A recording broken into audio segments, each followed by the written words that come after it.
Hello there and welcome to the Terrace Scottish Football Podcast. My name is Craig Telfer and in this episode I am joined by my close associate Shaughan McGuigan. Hello there. And you know what happens when the Fad Morvan and Rob Politis of the Terrace get together. That is right, we are going to form an iconic pop duo, release one of the most enduring singles of 1988, but come to an abrupt and embarrassing end when it's revealed we don't actually perform our records and we've been lip-syncing the whole time. Oh, is this, it's not Scritti Politti, it's... No, you're on the right lines. Milli Vanilli. Yes! That was embarrassing. That was a different time, I suppose. They were playing a gig somewhere in the United States and they goes, girl you know, it's girl you know, it's girl you know, it's girl you know, it's girl you know. It just jammed. And apparently, I was reading this in Wikipedia last night, they continued to perform. The tape got sorted itself out and then they continued to perform and nobody complained. But I think there was something to do with the Grammys or something. They got nominated for a Grammy and they had to send it back. I'm not 100% sure. But nevertheless, Shaughan, you and I, we are the Fab Morvan and Rob Politis of the Terrace. Because surely loads of people mime. I wasn't entirely sure looking back why it was such a big deal. Because I think that was perhaps the first time that it's ever... The curtain has been pulled open to see the music industry. It's never been quite as naked and quite as shameless as that. I think that's why it was such a big, the idea of like manufactured pop, that's always been there, but never been as so cynical and as naked as it had been then. Funnily enough, I don't know if you noticed, it was maybe about a week ago and somebody was talking about like goal music and how they don't like it and perhaps... One of the most egregious examples is Falkirk, and they have Amarillo. Mm-hmm. And a Falkirk fan said, well, I quite liked Amarillo, the original version. Oh, what's his name? The kind of Bolton comedian. Peter Kay. Yeah, he said, Peter Kay totally killed it. And then somebody had to point out to him that Peter Kay didn't sing. It was still Tony Christie that sang. Peter Kay was just miming the Tony Christie version second time around. What wasn't it? It was just basically the Tony Christie version re-released, but they had Peter Kay in the video. Yeah, like a treadmill, essentially. Yeah. There was nothing different about it. It was just a different video. I mean, you could say if a song was ruined by Peter Kay, you could maybe say when Brian Potter and Andy Pifkin from Little Britain teamed up to do...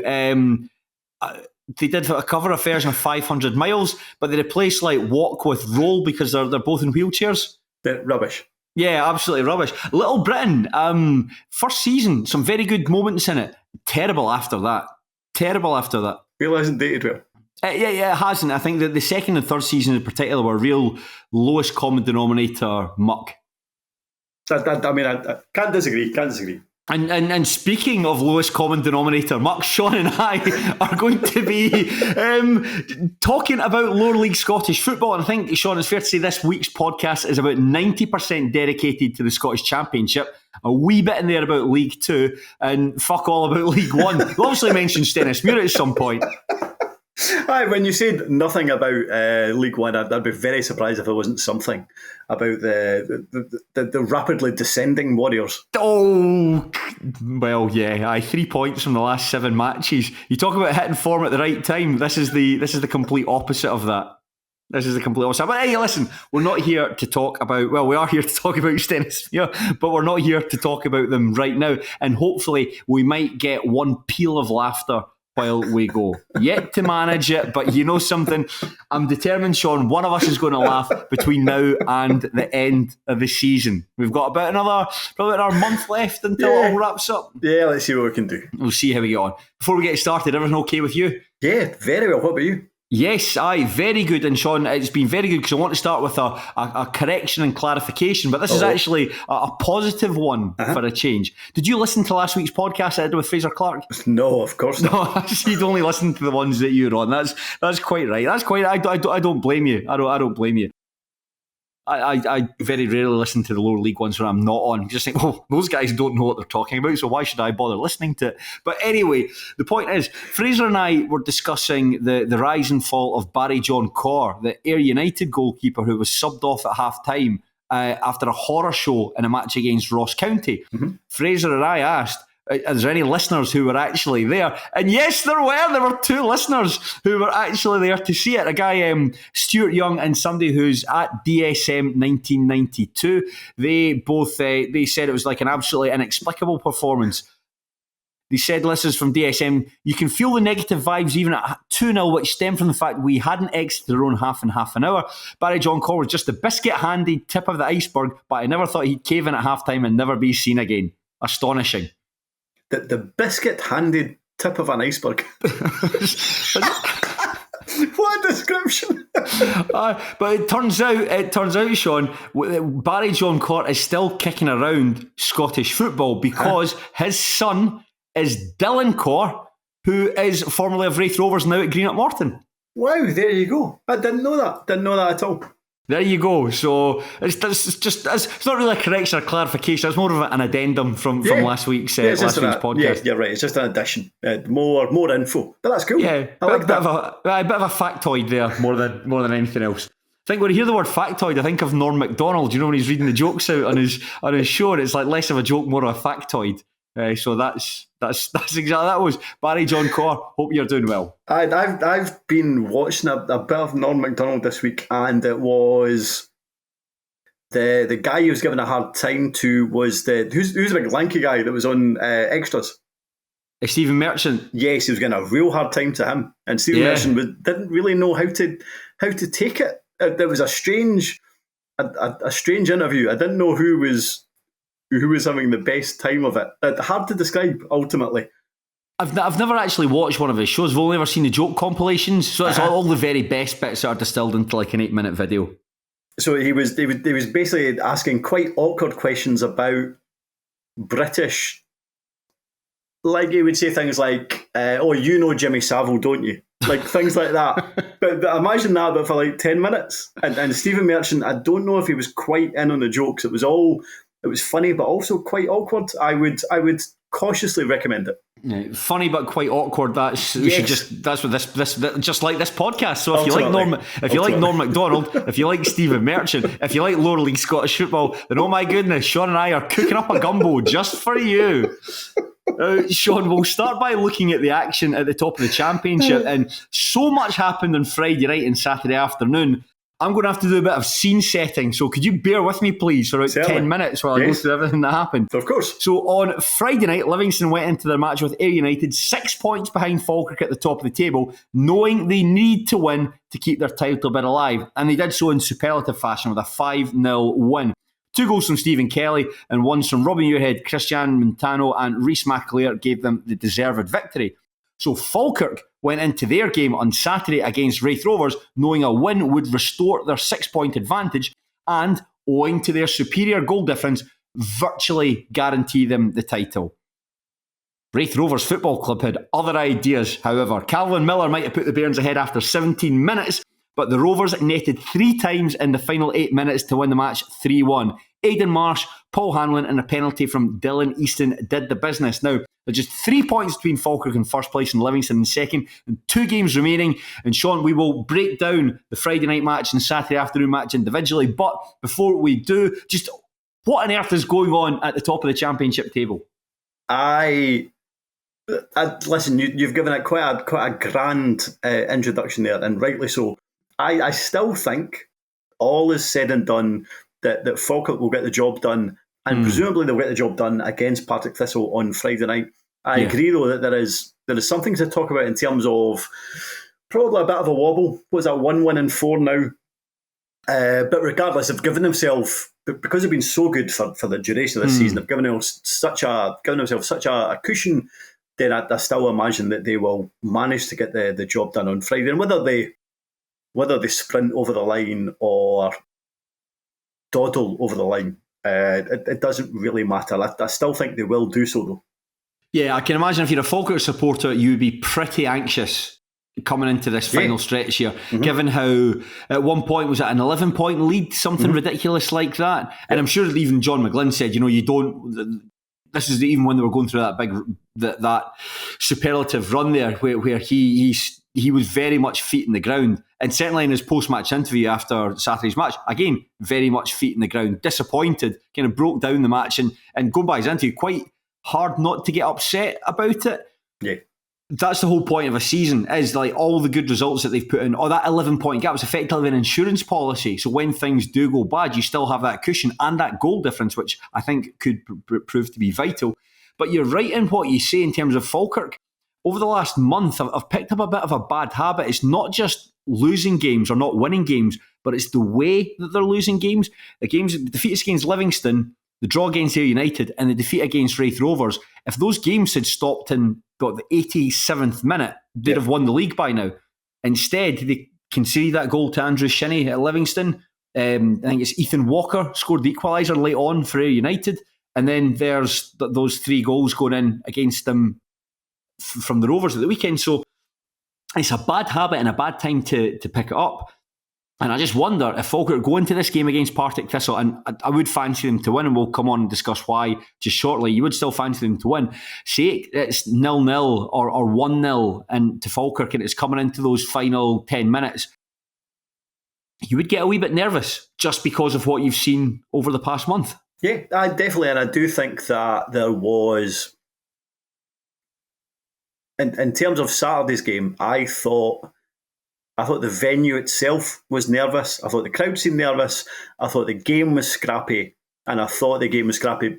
But in terms of performances, I think Falkirk can perform a lot better than what they showed on Saturday.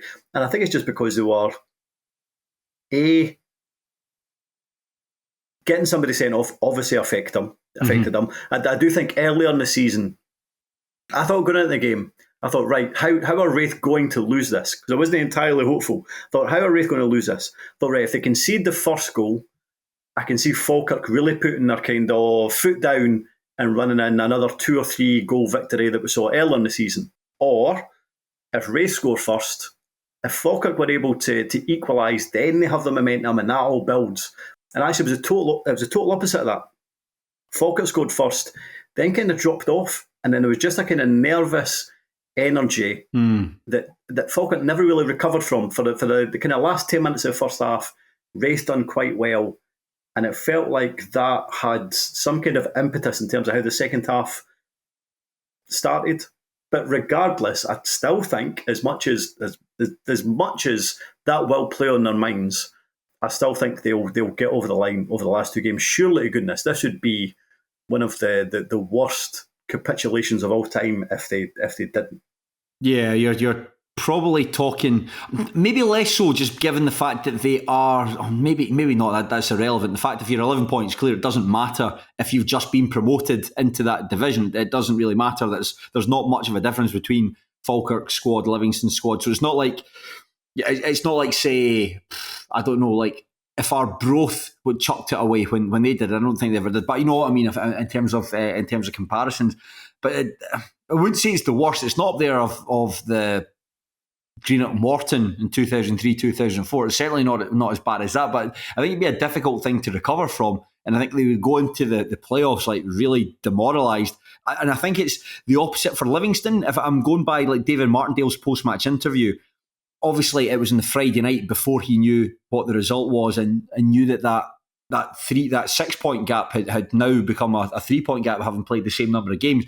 But in his post-match interview, very much it was all about the playoffs. He didn't talk about the league title. He was talking about the playoffs. So he is acknowledging that he expects his team to finish in second. Now, whether or not that's psychological or not, and he's still in there saying that they're going to be challenging for the title, I don't know. Publicly, certainly, he is saying that they're going to finish in the playoffs. So then it puts all the pressure onto John McGlynn's team to do it. And it would take something monumental. I mean, Falkirk, the Partick Thistle, even if they lose that and Ayr United win at Livingston win at the weekend, Falkirk's final game of the season is against Hamilton. The only thing I would say that kind of buys into this theory that maybe Falkirk could end up chucking this is that, like, Partick Thistle is quite a difficult game. As much as they're not playing particularly well, as much as they are kind of stuttering in terms of trying to finish fourth. Like watch the highlights against Dunfermline at the weekend on another day. Would have won that quite comfortably. Partick Thistle are at home, and the other thing that I suppose goes against Falkirk is that not going to say they're flat track bullies, but their record against the top 5 is pretty poor, whereas their record against the bottom 5 is almost 100%. They've only dropped about 4 points against the bottom 5. Now, the record against Partick Thistle is good. Going to say that. 2 wins and a draw from the 3 games. However, against everybody else in the top 5, it's been a wee bit of a struggle. So it's definitely not a gimme on Friday night. But regardless, you still expect them. If they don't, and then Livingston can win on Saturday, then yes, as much as they're playing Hamilton, that still becomes 2-3 times more nervy than it should be, regardless. Yeah. I'll certainly be watching. I will certainly be watching on Friday night and to see what happens. It's very funny, but it's because they've throughout the entire season, Falkirk have taken, and quite rightly so, they've taken so many plaudits for the way they've assaulted that division. If you think about the number of good stories that have come from Falkirk, you're talking there, back-to-back invincible season the previous year, coming into this season, hitting the ground running, absolutely flying. Every player en masse stepping up. That was a doubt that we had about them going into the campaign. And I think it was a fair one as well, because you were looking at a bunch of players who had all flickered in the championship previously, who were all coming up en masse. Could they do it? Turns out, yes, they can do it. Then you chuck in Keelan Adams, who is perhaps the find of the SPFL across all 4 divisions this season, the way that he's been performing this season. Then you chuck in the signing of Scott Arfield, not just signing a fantastic player, but the emotional impact that has. And there's so many good stories about Falkirk, so there is a real good feeling about the place. And you would hate to think that of all the good feeling just around the club at the moment, that they don't do it. And I just can't foresee it happening. I honestly can't. No, same. As much as it would be, and let's face it, I mean, we're kind of dancing around this. So it would be very funny if they didn't manage to finish it off, but I don't see it at all. I think they'll win the league, and if they do, and I suppose ultimately when they do, you have to say fair play. I think they've been fantastic this season. Yeah, I mean, that game on Saturday, Shaughan, you talked about the red card. Shaun Mackey picked up 2 yellows quite early on in the second half, in the space of about 2 or 3 minutes from one another. How big an impact did that make in the game? Massive. I thought it was massive. So it's a weird game to analyse, because it's the only time that Raith Rovers fans have had an opportunity, like last season, where you win a game and you're kind of smiling broadly as you leave the stadium, and you say, "Cannot wait until next week." That's the only time that's happened this season. But 2 minutes, with 88 minutes gone, it just looked like it was going to be a very, very frustrating afternoon for Raith Rovers fans. In terms of the game itself, probably not that much to analyse. The first half, Falkirk, probably the better team. As I said, after they took the lead, I thought they backed off a wee bit, and that gave Raith a wee bit of encouragement going into the second half. And at the start of the second half, I thought Rovers were on the front foot.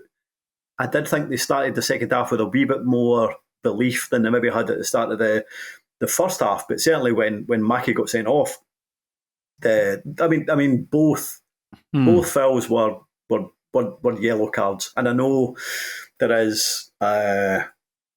I thought that McGuigan should have taken Mackey off after the first one, and maybe he was attempting to. I don't know, but the fact that both those yellow cards came in such quick succession, he didn't have a massive opportunity to do so. That there was 2 yellows in 3 minutes. It just sorry to interrupt there, Shaun. It was very interesting talking to Amy Canavan when she was doing a view from the terrace last week. We were talking about Falkirk just when we were in between filming, and she was talking about she had seen them at when they played Ayr United. Obviously, she was covering the match there, and she said that on the touchline she was standing near the dugouts, and throughout the entire half where Shaun Mackey's on the dugout side, John McGuigan and Paul Smith are giving him instructions. And obviously, would he have been sent off had the game been the other way round and he was left back in the dugout side? I don't know. But he's obviously the furthest point away for John McGuigan to give his instructions. Don't dive in again. Maybe if only could have heard his manager shout that, something incredible might have happened there. But it's just interesting. There's some players who just need talk throughout the entire game. Maybe Sean Mackey's one of them. It's a stupid thing to get booked. Every player knows if you've just been booked, don't give the referee something to think about. Don't try to overcorrect a mistake by diving in there, because that's just stupid, and it feels like it's stupid. But I just think that's an interesting wee nugget in there to sprinkle in with that those two bookings. Yeah, that is really interesting. And for that last half hour, Raith had all the possession. Raith were kind of knocking on the door, but not as much as they were kind of chapping. They certainly weren't kicking it down. I didn't think Hogarth had much to do, and I was kind of resigned to it just being quite a frustrating 1-0 defeat. And as much as I thought that at times Raith Rovers' delivery wasn't great, yes, they were getting into good positions, but maybe the decision making wasn't as good as it could be. I also thought that Falkirk's defending was really good. I thought they did defend with 10 men pretty well, albeit why they didn't bring on Graham, for example, which is another question that has been asked of McGuigan. That also is a question that could be asked. But again, regardless, they were 2 minutes away from pulling off a really, really good result. But ultimately, when it went 1-1, I thought, right, well, Raith deserved that. Then afterwards, it was chaotic, shall we say. But you say chaotic. I think that when I saw that Paul Hanlon scored, and I watched the highlights back, I was thinking, surely this isn't the moment where he scores, because from the moment he actually brings the ball under control to putting it into the back of the net, I think you could have watched the whole of Apocalypse Now Redux. He was certainly left on his own for a long time. I don't really know why. So see what I was saying, that Falkirk had defended quite well. That doesn't include after the 88th minute. Yeah, it's just that. I mean, it's such a clumsy goal, but just like, I mean that obviously positively from a Raith Rovers perspective, because he scores the goal that puts Falkirk in the lead and ultimately puts them on the way to Raith Rovers in the lead and gives them a really good 3 points. But the fact that he was allowed, the ball kind of broke to him in the area, and almost like he's surprised that the ball's found him. I think Hogarth's a bit surprised that the ball's found him, and everyone's just surprised that what on earth has Paul Hanlon got the ball at his feet in the 6-yard box for. And then, before you know it, Colonel Kurtz is dead, the Buffalo's been slaughtered, and Raith Rovers are 2-1 up. No, but you're right, but the suggestion has been, wow, Paul Hanlon, great first touch and what a finish. Yes, he does. He does bring it down quite well, but then it seems to get stuck under his feet. Yes, and then he seems to have. It almost feels like he has slightly too long to think about things, and he manages to kind of get it out from under him and finish while falling over. So fair play to him. A good finish. But he was certainly given that opportunity by the Falkirk defence. And then at the end, I think it's Finn Yates fouls Lewis Vaughan, just gets a wee bit overexcited, sort of goes through knocks into the back of him. I think Vaughan's quite keen to take the penalty, but he acceded and let Dylan Easton take it instead. I felt a wee bit sorry for him, because it was Aidan Marsh that kind of jumped into the box. Or kind of made his way into the penalty area. He kind of went down, then Vaughan picked it up. He was fouled, and you're right. Like Vaughan has already mentioned in the last kind of week or so that I think he scored in something like 12, maybe more than that. Let's say it's 12 consecutive league seasons, and obviously, as is often the case, he's been out for the bulk of this one, and he's desperate to get a goal.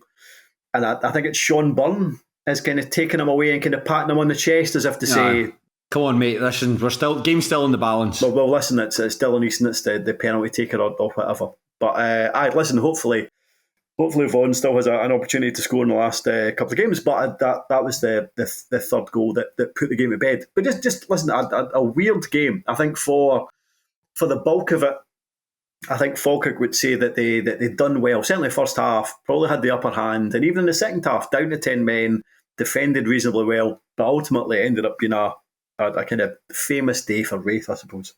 And that victory for Raith Rovers, just to obviously, you can't not talk about them, even though we're talking about the action between Livingston and Falkirk. that has brought you level in points with Partick Thistle in 4th place, albeit Thistle have got a slightly superior goal difference than you. So you've gone, I mean, Shaughan, you and I have, we've spoken about the Rovers in the past. You've been quite negative about their promotion chances. Mm-hmm. You must be a bit hotter on them now. Yeah, totally. Very, very much so. I was described as Raith's most negative fan on Pie and Bovril last week. And then, do you know what? I kind of understand where they're coming from. I was just, in terms of the tail end of this season, and in terms of getting into the top 4, it was dependent on 2 things. It depended on Partick Thistle doing poorly, us doing very well, and especially on the back of that 1-1 draw with Airdrie, which I, like, Raith played okay. That's still a reasonably poor result when you have to go to Falkirk. But that result at Falkirk kind of turns everything round. And certainly Partick Thistle seem to be doing their end, I suppose, in terms of dropping points. So I thought if we could come out of this game and retain parity with Partick Thistle, i.e. still be 2 points behind, then maybe I would start to fancy Raith. The fact that it's now all square, we just start. I think it's three goals between us. Partick still have to play Falkirk and Livingston. Raith play Morton and then away to Queen's Park. Mm-hmm. And now I must admit, it would be remiss of me not to say that maybe Raith are favourites now going into the last 2 games. Definitely. The form is certainly in Raith Rovers' favour, and Thistle have had the opportunity to take on some of the poorest teams in the division, and they've only picked up a point out of potentially 9. I know that you said that they were perhaps unfortunate against Dunfermline Athletic at the weekend, but even so, it's 2 teams that are sort of heading in different directions. Yeah, and listen, it could all change again, the last 2 games.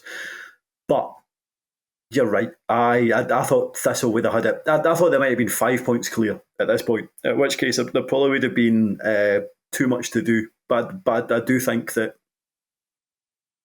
Thistle's form probably dictates that they might get into the playoffs. So they might still get into the top 4.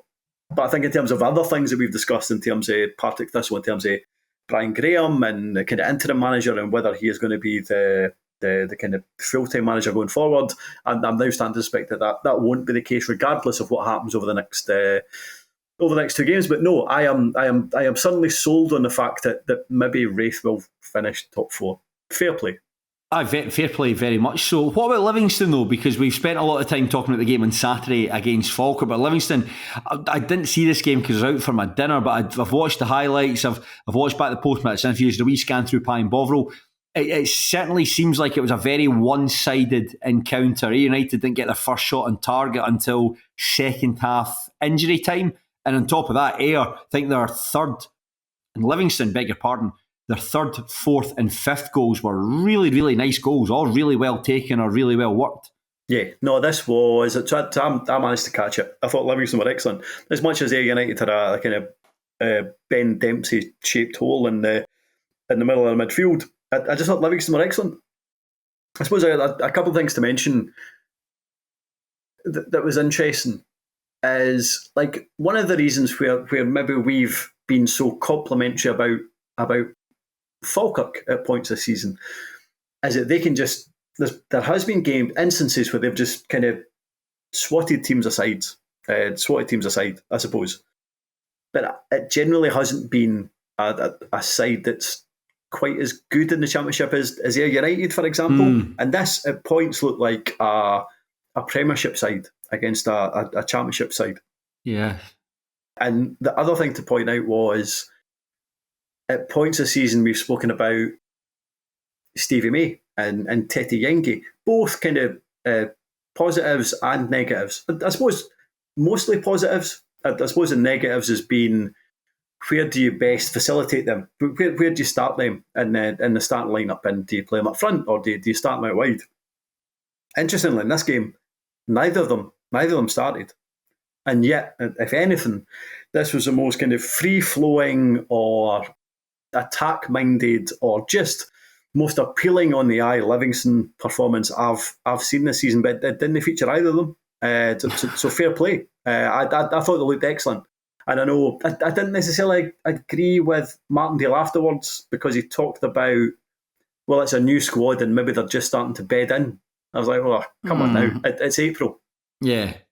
But regardless of why they're playing good now, you would very much say, even if they do finish second, they looked head and shoulders above Ayr United. Whoever finishes fourth, you would imagine they would be able to take care of them if they had to play them in the semi-final. I suppose the bigger question would be, could they deal with a team that finished 11th if they don't win the division? But regardless, it was a hugely one-sided showing, and I thought Livy were excellent. Yeah, it certainly looked like that, only going by the highlights. I thought, as mentioned there, some of the goals they scored, really well taken. I thought that the finishes, Stephen Kelly's finish, lovely goal for the second one. And I thought that McAleer, just such a clean, low strike for the fifth. But I thought even better, though, was Montagno's goal, which just really, really worked. I think it was Macaulay Tate that got slipped in and just played it across the room to finish. And Macaulay Tate looks like William Mitchell from EastEnders. You know what? Do you watch EastEnders enough? He looks like Billy Mitchell's son. Of course I don't. No, of course I don't. If someone can, if you're listening to this, stop what you're doing. Go and look up Macaulay Tate, and then in a second tab, bring up William Mitchell, brackets EastEnders, and you'll be astonished. You'll be saying, that's the same person. That's the same person. One of the things I wanted to say, just from a United perspective, when I saw that the penalty, which was scored by Robbie Muirhead, was conceded by Harry Stone wiping out Christian Montano, I just thought, Scott Brown's going to be furious with that. I thought that as well. I did have a wee bit of sympathy for him. So have you watched it back? Yes. So do you think Harry Stone stops? I think he knows. It's one of those ones. I think he knows this guy's going to run straight into me, or we're going to collide with each other. So I think he stops, like in that way, as if not to hurt himself. Do you know what I mean? It's like you kind of brace your core because a guy's coming flying into you. But I think it's just that it all happened so quickly.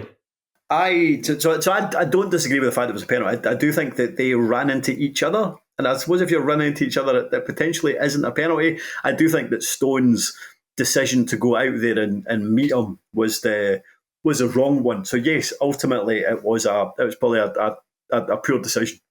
You talk about Falkirk maybe being flat track bullies in terms of their record against the bottom half of the table versus the top half. I was looking at Livingston. It's the inability to, or sort of their poor performances against the likes of Queen's Park and Dunfermline. You know, they've only taken 4 points from Dunfermline, only taken 5 points from Queen's Park. And those are the games. I mean, they were, I think the game that killed the season for them, or certainly put them on such a big back foot, losing 1-0 at East End Park a couple of weeks ago, that seemed to be the killer, because they'd just beaten Falkirk, just beaten Queen's Park in the SPFL Trust Trophy final. Such a good feeling about the place to have clawed that back against Falkirk, and then to turn in such a disappointing performance. That'll be the one they'll look back. And that those 3 consecutive losses I think they had in December. These things happen. We're going to come on and talk about East Fife shortly. They had a similar run, but have bounced back from it. That one against Dunfermline, though, a couple of weeks ago, that was a killer.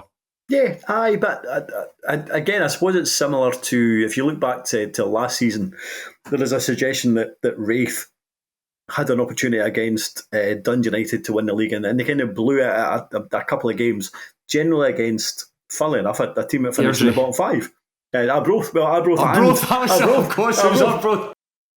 But ultimately, the reason why those results against Arbroath cost Raith so much was because Dundee United were so relentless, ended up with something like 75, 77 points. That's a lot of points. And Falkirk this season are going to have a similar points total. So yes, there was a missed opportunity for Livingston somewhere along the line. But if you're only losing 5 games, that's a kind of small kind of error for margin, I suppose. I think Livingston have done quite well. It's just that Falkirk have been, I suppose, supreme for the first 3 quarters of the season. Yeah, I know what you mean, but it's just when the teams, those are 2 teams that have sacked their managers, teams that have been scrapping around the wrong end of the season. One of them signed Victor Wanyama. He fell over in his debut. These are the teams you should be beating, and I think they'll if they don't win the league or they don't get promoted, they'll look back and particularly that game against Dunfermline, that's the game they'll be kicking their own backside with. But if that's the top of the table all covered, Shaughan, spent the last half hour doing that.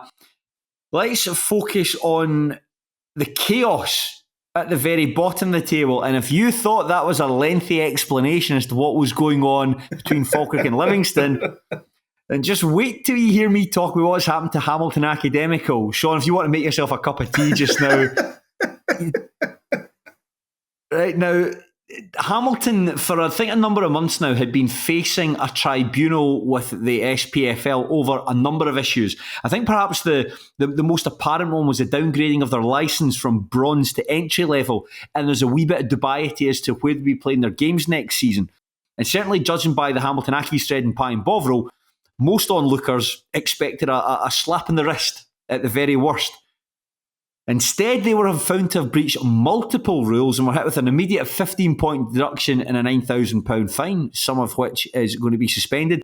The most serious of all, and I'm going to quote here, this is breach of rules B1, E17 and E18 in relation to the failure to notify the SPFL of remuneration defaults in respect of 6 players and a failure to act with the utmost good faith in its representation to the SPFL board regarding the lifting of a transfer embargo after previous remuneration and tax defaults. I think this goes back to the beginning of the season. If you remember, just before the championship kicked off, the players threatened to go on strike over unpaid wages, and the club cited a banking error for this. They were placed under a transfer embargo, but were ultimately came out of it after proving the wages had been paid. It turns out they had lied to the SPFL, covered it up, and I think generally had been wee fannies when dealing with the governing body about it. So, terrible for the SPFL, terrible for Hamilton, and the points deduction has put the Accies at the bottom of the division, which is a damn shame because their recent form, those back-to-back wins, had actually been quite good, and they required a flawless series of results in order to avoid automatic relegation, starting with Queen's Park on Saturday afternoon. They drew 0-0, meaning the club were relegated. Well, certainly everyone else thinks they're relegated apart from John Rankin. I'm going to quote this again. This is, "Until somebody tells me we are down, we're not down. My players, our players, the staff in this building, we still believe that we're in the league and sitting 7th. Your table says we're relegated. My table says we're sitting in 7th position." Now, during the match, a director was allegedly hit with a bottle as fans tried to enter the director's room in protest, and you can't really condone that sort of action. Some bald old boy with a plaster over his nose. Nobody wants to see that sort of stuff. And then furthermore, if there's anything else we could possibly add to this, the club apparently owe the owners of New Douglas Park £500,000 in unpaid rent stretching back to 2023. Although on Tuesday night it was announced that they could play at the ground for free for all of next season. It's not often that Colin McGuigan, the man who owns New Douglas Park, comes out looking like the good guy in this situation, but that's just where we are at the moment. Now, Shaughan, please say something, because I've been talking for fucking ages. Do you know what I remember right at the very right at the very start of the season, and see when it was reported that the players hadn't turned up for training because they hadn't been paid. You were like, yes, but that's it. They're absolutely done. And we just done. I know we're now in week 34.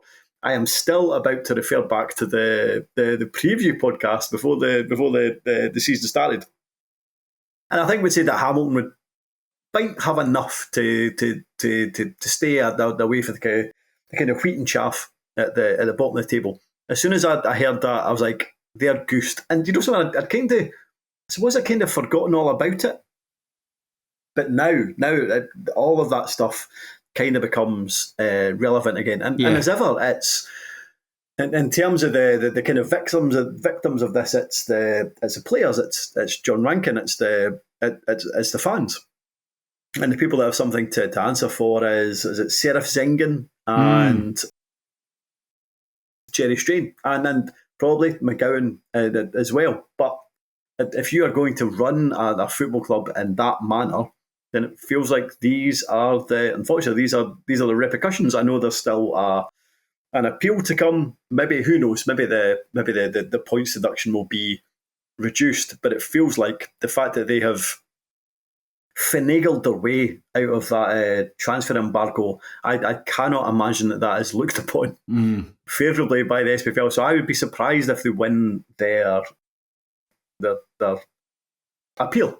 Am I right in saying that around January, February time, Edinburgh City were hit with a points reduction for something similar, where they had defaulted on players' wages and then fibbed to the SPFL about it. That's why they were deducted 6 points. Was this last season? This last season, aye. Oh, I'm not sure. I'd have to check. I'm not sure. Being asked from like a head teacher as to explain his actions, just been really surly and really uncommunicative and being really defensive about it. And you think in that situation where something as serious as basically lying to the governing body is at stake here, you think you'd be a bit more, looking for a bit more clemency in that, perhaps a bit more open and honest and a bit more transparent, but that's not how Hamilton Academical can conduct their business. And it's the 150th year of the club. This should be a brilliant time to be supporting Hamilton, and it's not been. And you've said it there. It's the imagine with they're going to be playing League One football next season. That in itself comes with the fact there's tiny travelling supports. There's no big teams down there anymore. They're not going to make a lot of money in terms of prize money, in terms of visiting fans. I've no idea. Even at the moment, I've no idea how they're able to run with a squad. I'm looking at that on paper, thinking there's some good players in this team. I imagine they're like well looked after, and you just wonder how. And maybe you've got an idea as to how they're doing it by pulling the wool over people's eyes and just being dishonest in terms of how they're dealing with. And when I see that sort of stuff, I just think, if you're a player, why would you want to get involved with a club like that? I just don't understand it. And it's like I say, it's the fans that are the ones that suffer from it.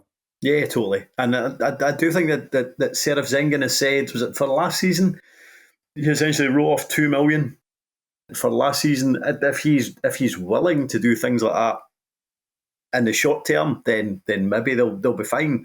But I do get the impression that things are going to get considerably worse before they get any better, unfortunately. Yeah. And in terms of and it's funny enough, see, in terms of the SPFL statement about the punishment, as much as it was all very matter of fact, it still kind of came across it in that statement that SPFL had kind of had enough of Hamilton. Yeah. Like I do wonder if it maybe had some warnings or maybe had some communication behind the scenes about their conduct. But still, regardless, even though it was a matter-of-fact statement, I still thought that was a statement from the SPFL that when I have literally had enough of Hamilton Accies this season. Aye. It's like 4 breaches. And particularly the one about what stadium they're going to be playing at next season. You can imagine that's just like an administrative error, something like that. The bronze licence, I think 3 of the 4 things you can maybe put down to, if you're, and this is if you're taking what Hamilton are saying at good faith, you could maybe be like, right, these are unfortunate things, but the big one about the not paying the players properly and trying to cover it up, shambles, absolute shambles, to try and get yourself out of a transfer embargo and then go and sign players who you shouldn't be able to sign. It's like a house of cards. And that's not fair. That gives them an advantage that they shouldn't be able to have. And then the teams that are the ones that are punished, like Airdrie, Queen's Park, would be the ones, if they hadn't been caught. Say, for instance, this has all came out in a month's time at the end of the season when the playoffs had been decided, when you knew these teams are going to be in League One, these teams are going to be the Championship. And it was Queen's Park and Airdrie that were down there because of Hamilton had this advantage. It's just not fair. It's not fair. So the points deduction, like I say, not sorry for the club, not sorry for the people that run them. Desperately sorry for the fans.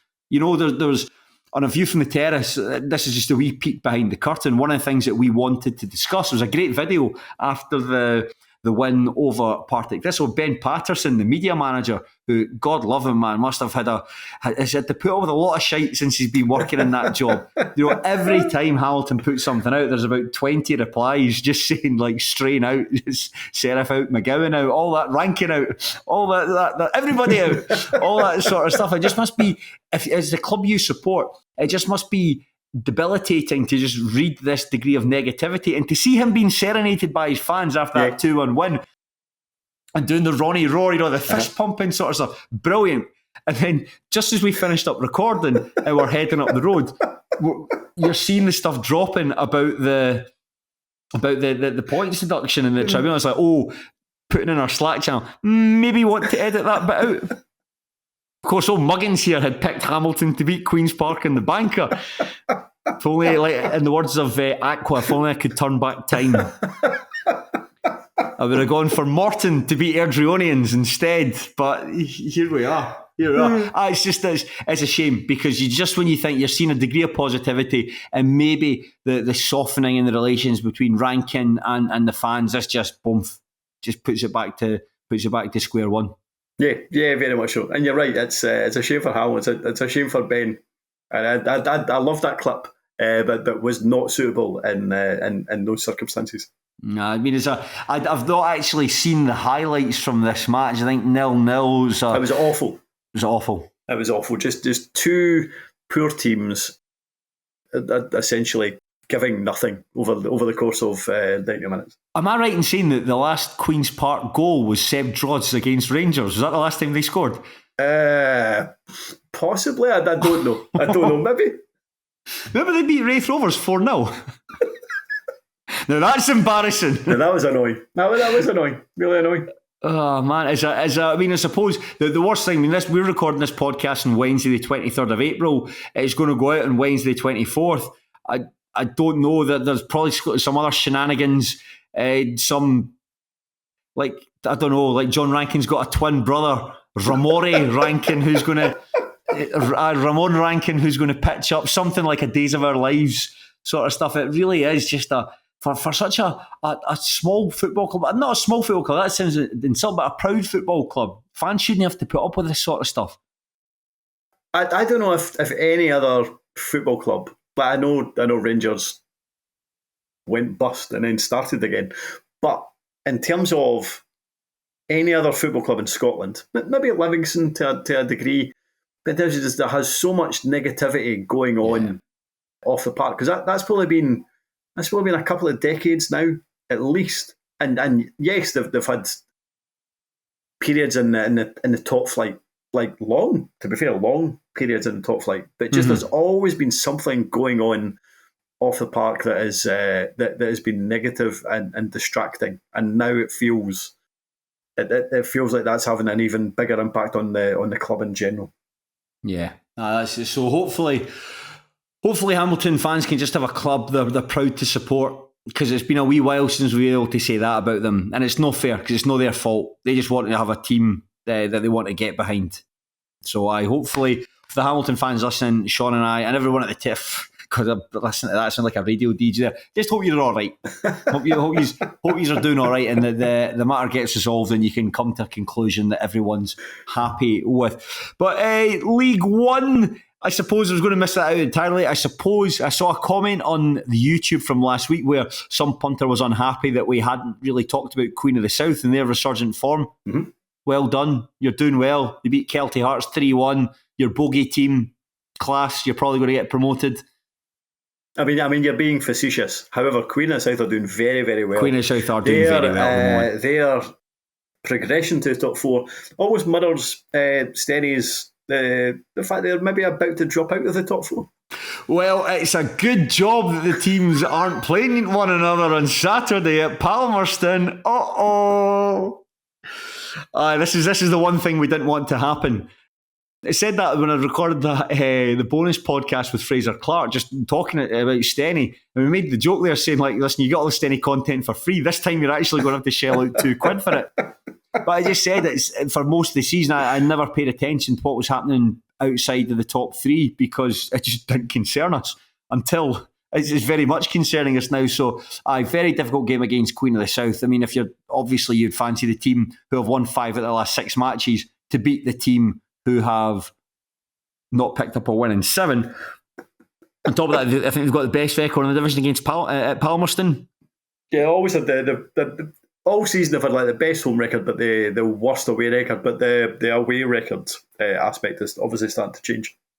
Yes, aye. So you would fancy him. I'm a law of averages kind of guy. So I'm going to back Stenny to get the 3 points for this one. That late goal against Cali Thistle, that's just completely turned the nature of the season. But no, I'm being facetious. Queen of the South doing very well, and going by the highlights against Kelty Hearts there, like Benji Louisant, Lewis Smith, Kai Kennedy, all guys that are really hitting form at the right time. And think I know I was reading that he didn't necessarily have his best game, but that's Jordan Allen with 4 and 4. Yeah. He's turning. I mean, we'd said for a long time that Queen of the South need a striker. They've got one that's scoring goals. I mean, even if when he's not, I think that says a lot about how good his form is. Because even if you're not necessarily playing well, if you're still scoring goals and still contributing, that's ideal. Yeah. No, that was not the final piece of the puzzle. Maybe Kai Kennedy coming back, somebody who we haven't always complimented in terms of his championship appearances. I did wonder how good he would be at League One. I think the fact he's now coming back from a long-term injury seems to have kind of hit the ground running. He might make the difference, I think, in the playoffs, especially when you have Jordan Allen feeding off his crosses or through balls or whatever. Yeah, I think Lewis Smith as well has really come onto a game. He was the boy that had gone to Partick Thistle, if you remember, and they asked him, so you happy to be here? I am buzzing. You know, that guy. Well, I remember seeing him, Stennismuir, the first time I saw him, I think it was his debut actually. Stenny beat them 2-1 at Oakville View at the last meeting. And he didn't really do anything like incisive with the ball, but you could just tell when he got on it that, I mean, I don't think he'd played a game for a while, but when he got on it, you're thinking, this guy's got a bit of talent. So it's great to see. I mean, obviously, not at the expense of my team, but it's great to see guys, ultimately at this level, you want to see guys who have, perhaps they've had to take a step backwards, and you hope this is a step backwards on Lewis Smith's journey, or Liam Smith, beg your pardon, Liam Smith's journey back up to the top. So who knows? But anyway, fair play to Queen of South, and to the guy on YouTube. Yeah, hope that shuts you up for 5 fucking minutes. But Shaughan, we will. There can't be many people who hold the people that take time out and listen to their podcast in such contempt. I do it in a funny way. Come on, I do it in a funny way. But please do keep supporting us through the Patreon. It's very important. But Shaughan, we're going to go into League 2 and look at the big top of the table battle between Peterhead and East Fife. Going into this game, 4 points between the teams. Now there is just one, because Peterhead were smashed up at Borough Briggs. They conceded 3 goals in 8 first half minutes, eventually losing 4-0, while East Fife defeated Stirling Albion 2-0, courtesy of Nathan Austin's brace. And in a brilliant quirk, God bless the people who designed the fixture list this season, Peterhead and East Fife are playing each other in Balmoor on Saturday. The Blue Toon can win the title if they get the victory here, while East Fife, if they can win this game and their next one, they can win the league title themselves. So, Shaughan, the 2 games here, I mean, I don't think there was any highlights of the Elgin City Peterhead game. I have seen the goals. I watched them on the SPFL's lower league roundup. I searched for it earlier, but didn't even see the goals, to be honest. Right. What I would say then, we can just talk about this one just in general. Which I mean, never, just to say to the listener, never like talking things generally. Like to have a little bit of knowledge. But since we haven't properly seen the goals, yeah, the I think it was the second and third goals in particular were quite uncharacteristically badly defended by Peterhead. One of them, Stuart McKenzie, comes out like a man who is about to jump into deep water, but then realises at the last minute the water's actually quite shallow and he's going to hurt himself. And then Russell Dingwall's allowed to finish from an angle. Another one, it's a counter-attack, but it's a wee bit of luck here in Elgin's part, because the ball goes to Mark Gallagher, who loses control, and then it just rounds into Ryan Sargent's feet, who's allowed to finish. But the counter-attack, the fact that Sargent got it was a ball over the top, got it in the first place, is quite bad, and you don't tend to see that from Peterhead, and you don't tend to see them concede goals like that in such short bursts. And I'm just going to say that's a concern. So, like going to Elgin, but I think I said a couple of weeks ago that I thought that Peterhead had a harder running than East Fife. However, still expected them to come out on top, and I thought they would have kind of eked out a win on Saturday. I thought it would be a tough game. Mm-hmm. I still fancied them to take all 3 points, but to essentially capitulate, was it 3 goals in about 8 minutes? That's right, aye. Three goals in 8 first half minutes. That's a concern, and I suppose you wonder how much of an impact that had. Maybe it doesn't have an impact, but you do wonder how big an impact that has compared to an East Fife side that yes, they've been stuttering as of kind of recent results. However, based on the highlights of their game against Stirling Albion, I thought they looked excellent and could have won 5 or 6 on the day. So you would imagine, in terms of the coming together on Saturday, it's East Fife that go up there a wee bit more buoyant than the Blue Toon. I watched Jordan Brown's post-match interview. First of all, if I say this every time we talk about Peterhead, I can't believe how much he looks like Joel Sked. Just everything, just the shape of their faces, their smiles. It's like they're the same person. It's like the X-Files, those clones all working as gynecologists, but instead they're all working in football instead. But he said it was not just the worst performance of the season, but he said it's the worst performance he's seen from the club in years. And bear in mind, he took charge of them when they were in the process of getting relegated from League One. That horrendous Jim McInally, Dave Robertson team with all those guys like boys for Egypt and Uganda and stuff like that. It just didn't make any sense. But anyway, the point is, I think that'll be a one-off. I think that I think when you see a result as bad as that in an otherwise very good season, I don't think you're going to see that again. I think the players are going to be absolutely bang up for it for this game against East Fife. I think that's something else that Brown said in the interview. Just that said, he said it's good to be disappointed and something like that, because obviously that's because they're really competitive. He says, and in training on, I think it's Wednesday and Thursday they were training, and they're going to be absolutely like back at it for the game against East Fife. So I'm going into this one. I'd fancy Peterhead to get the win here. I mean, listen, everything you said is absolutely right. I would be interested to see how Peterhead react if East Fife get the first goal. Because in terms of quality-wise, don't think there's much between them at all. In terms of a team that maybe has the ability to collapse or concede goals, and I do think we've seen it in Peterhead at points this time, or this season rather. I do think they're the ones that I would expect to maybe buckle under the pressure, because there's been a lot of games this season where they've won 3-2, for example. So I do expect East Fife to be the likelier side to keep a clean sheet and to keep it tight. So I'm excited by it. Like I suppose title deciders don't come around that often. If it'd been at Methil, I would probably have. Yeah. I'd try to have gone along. At least if.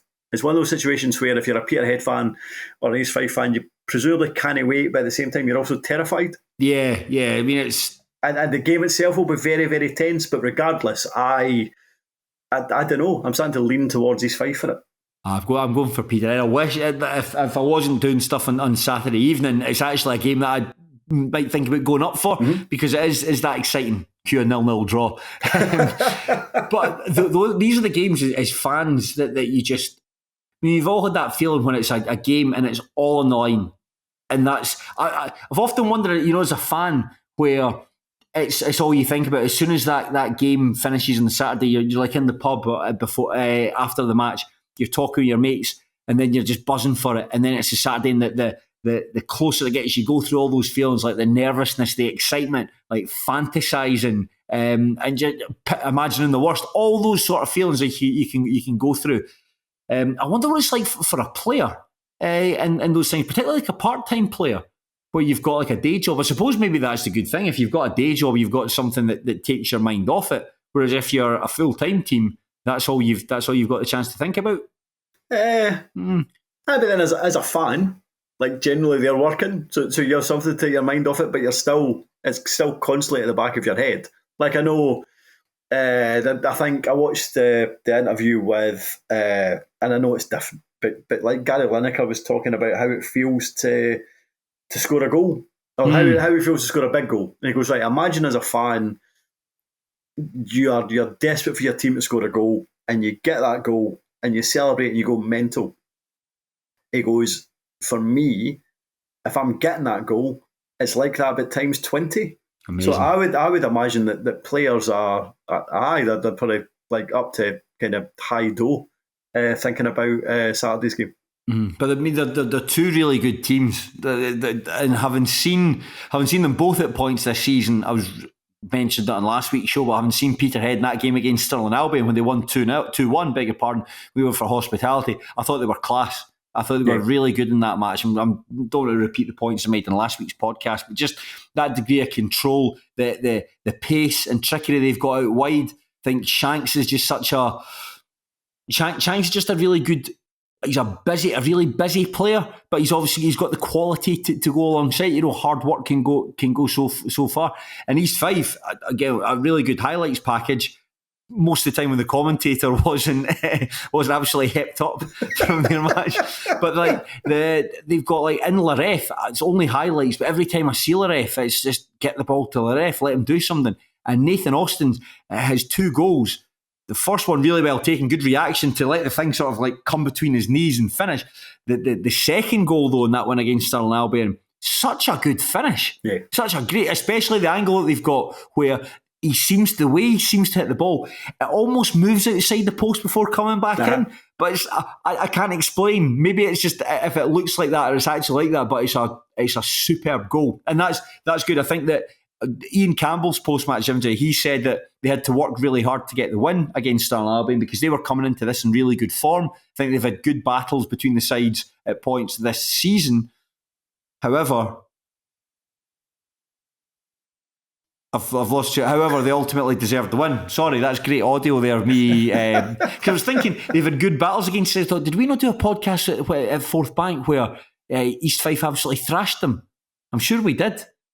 I just thought he was being respectful, but didn't want to say we could have won by about 5 or 6-0 today. I did like what he said. It's all in East Fife's hands. They're going to Balmu with confidence, but also respect. It sounds like he's finishing this podcast, and that's his sign-off line.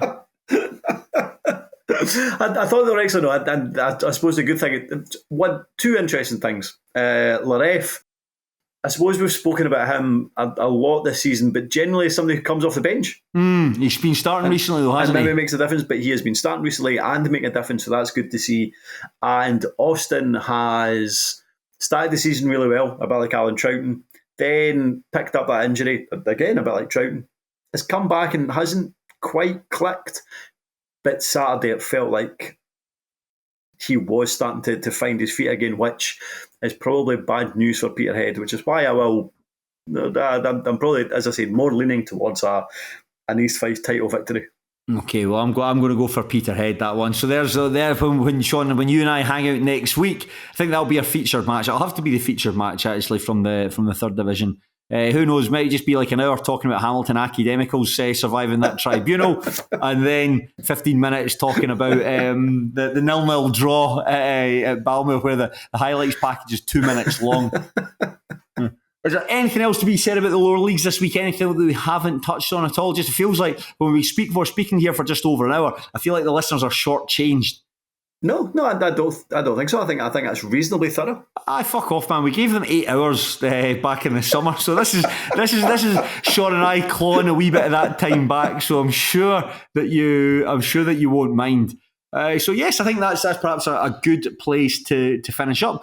Shaughan and I are going to record a bonus podcast on the Patreon where we look at the 30 managers in the lower leagues and rank the top 10 based on their careers as players. So if that doesn't tickle your fancy, I don't know what will. Just a bit of fun though, isn't it? Just a wee bit of fun. I slightly panicked there when you said 30. I was like, I'm fairly certain it was just 10. It was just 10, yeah. But I'm not ranked all 30. We looked at all 30 and then picked out the best 10. There we go. Maybe, listen, that's the idea for the next 2 or 3 bonus podcasts. Look at the next 11 to 20 managers based on their playing careers, and then 21 to 30. I think if I had to pick, this sounds quite bad, if I had to pick, it'd be Alan Hale would be number 30. Alan Hale brackets left. Because I had never heard of him up until that point. I think he'd only ever played Highland League football. And that's not being disrespectful. That's just somebody who's got a reasonably robust knowledge of lower league football. I'd heard of every manager. I'd never heard of him. It's a struggle to structure an argument for him based on his